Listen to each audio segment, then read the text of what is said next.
عابد بیمار نزدیک سر بابا میاد، بابا جونم دیگه طاقتم تموم بابا بابا بابا از روز 11 پشت ما دیگه جا نداره بابا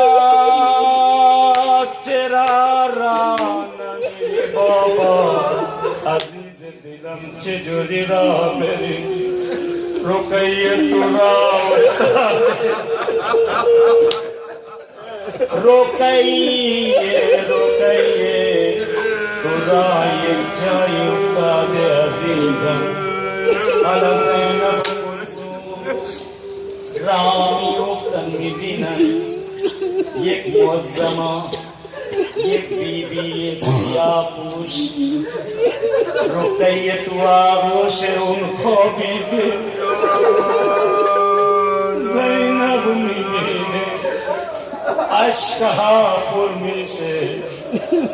میگه بیبی ممنون تو هستیم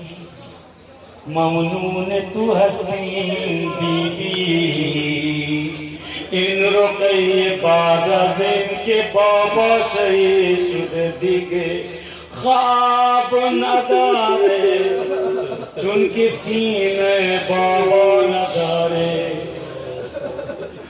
زینب میگه ممنون این زحمت کشیدی این بچه 4 ساله دیگه بعد از شهادت باباش دیگه نخوابید یک بار دیگه معظم سر خود را بر می‌دارد زینب عزیز دلم من مادر تو زهرا هستم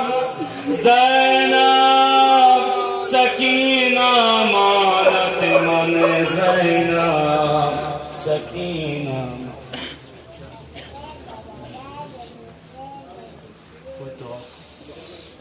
اللهم صل على محمد وآل محمد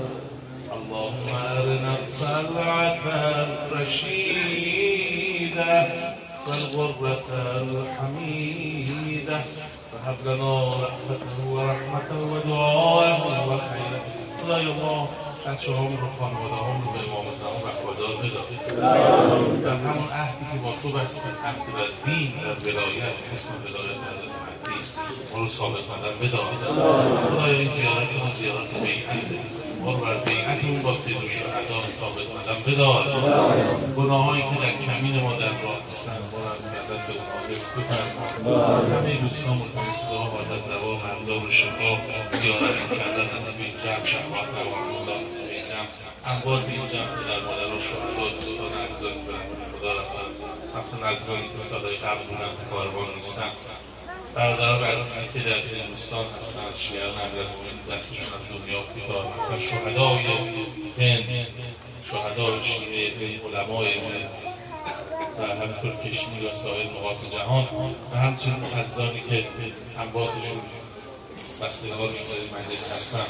خدای از سایه سر سفره زینب کبری سلام علیها میهمان و ثواب از روزه و سینه زنی و عرض ادب و این زیارت که یادرسی مواصل بگردان شهدا علما شهدای حفاظ کرم طریق رحمت